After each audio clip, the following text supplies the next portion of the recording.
Welcome back to another episode of the Even Your Dynasty Show. Thanks for joining us today. For those of you that tuned in yesterday and saw my episode with Dan, one of the topics we talked about was Mason Black and why he deserves to come up and make some starts. And we were talking about different players that could come up and help the team. And I kind of want to dive in a little deeper on Mason Black. You know, we touched on it a little bit, said some things, that he's playing well, but he had another start yesterday, through another 5 innings, had 0 earned runs. They did score 1 run against Las Vegas where, it was an unearned run. Luciano made a throwing error in the inning. So, I want to go a little deeper on Mason Black and talk about why he makes the most sense to get the call to come up, and, some trickle down moves that are going to have to take place in order to do that, because he isn't on the 40 man. So we're going to dive into that on today's episode. For those of you that didn't see the episode yesterday, I had a special guest on there. Dan joined me. Let me know what you guys thought. If you guys want to see more of that, whether it's more of Dan, which I will, I'll try and see if I can get him to come do this more frequently, if that's the case. More different people, because I definitely want more fans. Anybody that's interested, reach out to me. You can always touch base in the comments, or shoot me a message on Twitter. But I definitely enjoyed having somebody on the show to kind of bounce ideas and get everyone else's opinions on. So yeah, let me know what you guys thought. As always, if you do like this content, like the video, subscribe to the channel. I appreciate all the support. We're getting up there on subs now, which is pretty sweet. But I want to talk about kind of the Mason Black thing. And I guess you have to talk about this, you got to start with Blake Snell, since he is the guy that's injured. So Blake Snell suffered an adductor strain. He's on the 15-day IL. It's retroactive to April 23rd. He can make he is eligible to come off on May 8th.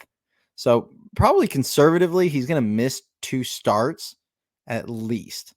And the thing with adductor strains is those can potentially be a 3 to 4 week injury. And you don't want to rush these guys back from these injuries. So you are potentially looking at trying to find a guy that can make 3 or 4 starts.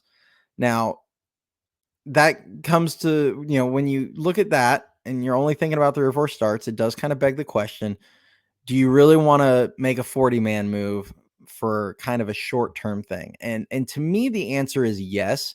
And the reason why is because look at the Giants' overall 40-man right now. There is a kind of a lack of depth right now amongst starting pitchers. And when I say that, I mean, you have Logan Webb, Hicks, Harrison, Keaton Wynn, and then you have Blake Snell. And then beyond that, you have Tristan Beck, who's coming off a pretty major injury, he's on the 60-day IL. You have Alex Cobb, who just suffered a setback. Who knows when he's going to really be available? He's also on the 60-day IL.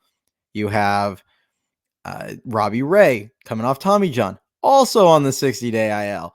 And then beyond that, you have guys like Landon Roop, who's not stretched out yet to be a starter. You have Kaiwei Tang, who's been roughed up in his little bit of, his few outings so far in the majors, and, may or may not be an effective major leaguer yet. You have Sean Jelly, who has he looked a little better than he did in the previous years? Perhaps, but he's also a guy that's really struggled in the majors, and I don't really view as a starter. And then you have Dalton Jeffries, who has made 1 start and got lit up, and quite frankly, doesn't really have the upside. So those are really your starting pitching options should anybody get hurt. Well, now Blake Snell is hurt, and there's no guaranteed bills of health for the other 4 guys that are currently in the rotation. And I still view the Giants starting pitching as a strength, but on the 40-man right now, there is a severe lack of depth. And it doesn't mean there's a lack of depth in the system, but right now on the 40-man, that's the case. So I look at it as you need a guy, at least one more starter that's down in AAA, that you can kind of yo-yo a little bit if you need to throughout the year when guys go down to injuries. And yes, there are limits where you can only pull a guy up 5 times throughout the season. But I think as we get some of these starters back, it's going to be kind of less of an issue. So why Mason Black? Well, for starters, a little bit about Mason Black. He's 24 years old. He was a third round pick in 2021.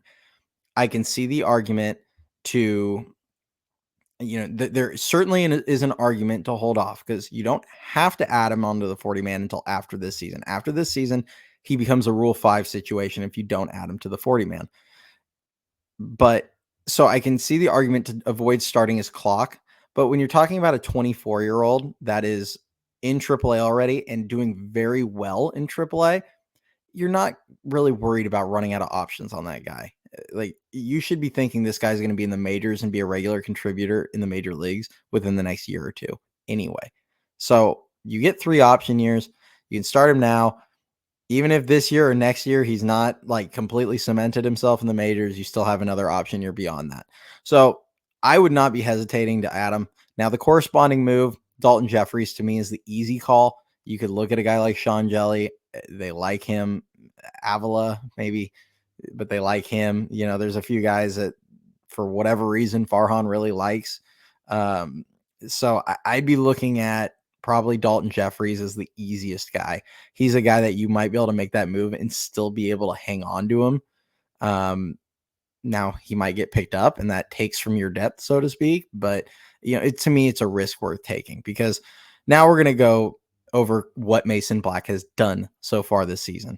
Yesterday, he made his 5th start on the season. He's 2-1 with a 1.19 ERA in 22 and 2/3 innings with 25 strikeouts. He's got a 0.93 whip. He's got a 10.19 Ks per 9 and a 2.04 walks per 9. He's throwing strikes. He's being efficient. His pitch counts have been, kind of sub 85. I mean, most of the days he's operating under the 15 pitches per 9. He's thrown a ton of strikes. I've kind of every week I've been diving in on his like weekly numbers during my minor league updates. And he's a guy that's kind of been one of the stars of the minor league season so far. He's had one bad outing. He had one rough outing in Reno where, albeit he got 0 help from his defense. So he gave up 6 runs. Only 3 of them were earned. And even of the 3 earned, there was like a completely misplayed fly ball in the first inning where it could have saved a couple of those runs by Munguia. So he's throwing the ball really, really well right now. He had some weird troubles in past seasons or in last season in particular, where when runners got on base and he was pitching out of the stretch, he struggled a little bit. This year, he's been pitching through trouble. He's just been really effective no matter the situation. How he's doing it, he throws mainly a sinker sweeper combination. That's like 90% of the time. Those are his 2 main pitches. He likes to throw those down in the zone, but he does have a nice put away pitch where he does like to go up in the zone with his fastball, where it's not it's not like a blazing fastball or anything. He lives kind of in the low to mid 90s range. He can get it up to like 96, 97 if he really is, got it, arms feeling good that day. But he throws a lot kind of up in the zone at like 93, 94. But it's got a lot of arm side run. It does really well against right-handed hitters. He gets a lot of broken down swings. A lot of guys can't catch up to it. He gets good spin on that. And then with the sweeper down in the zone, he gets a lot of swing and miss out of that pitch too. And, the fact that you have a guy that's out there and he's not struggling with walks, he's doing really well in the PCL, which is as hitter friendly of a league as there is, with where they have to pitch in those.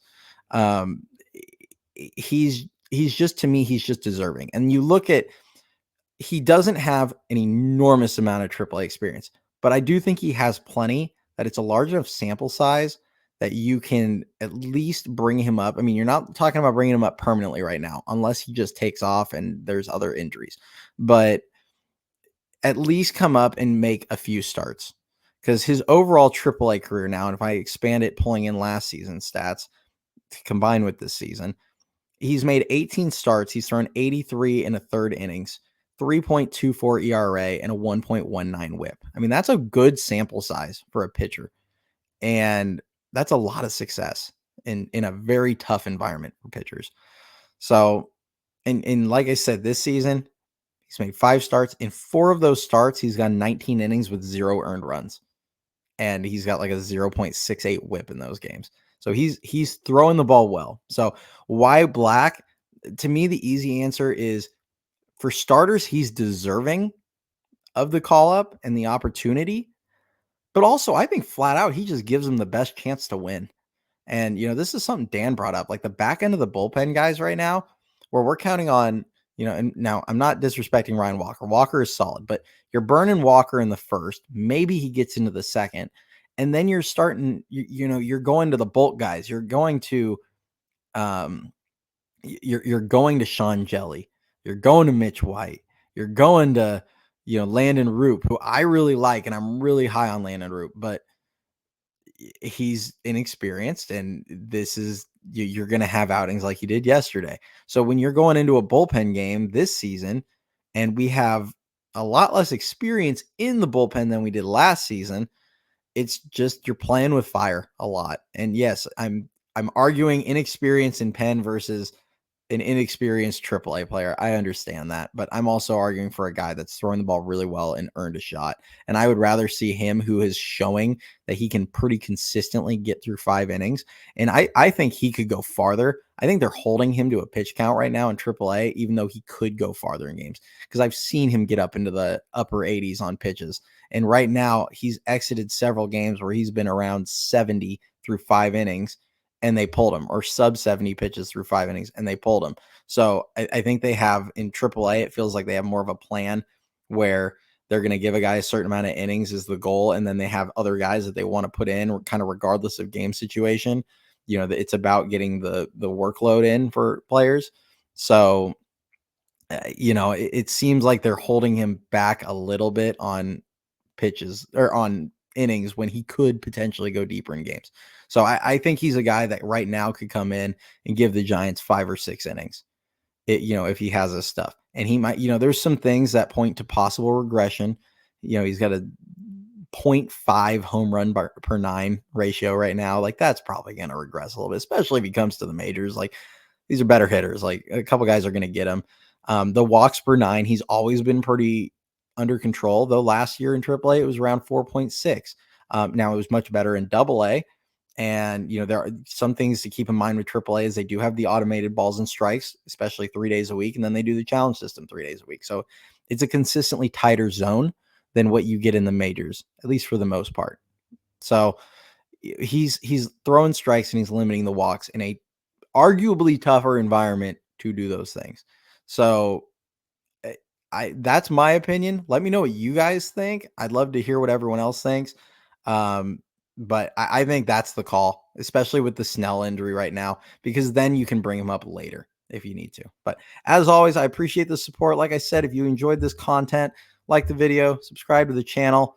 You guys have been awesome. Tons of support as always. So until next time, I'll probably post something Sunday talking about the series against Pittsburgh and our good pal Joey Bart, who has, as the Pittsburgh announcer is what said yesterday, hit his 3rd Bart Dart of the year. So good for him. That's it's a tough look for Farhan given what Tom Murphy's doing. It's early in the year. Y'all know how I felt about that. I felt Joey Bart should have been Patrick Bailey's backup, but he's gone. So we'll move on from that one. But we are going to see him as well as Brian Reynolds this coming weekend this weekend against Pittsburgh at home. So hopefully the Giants can find a way to keep winning series, win this one. They've had a solid homestand so far. They're 4-3.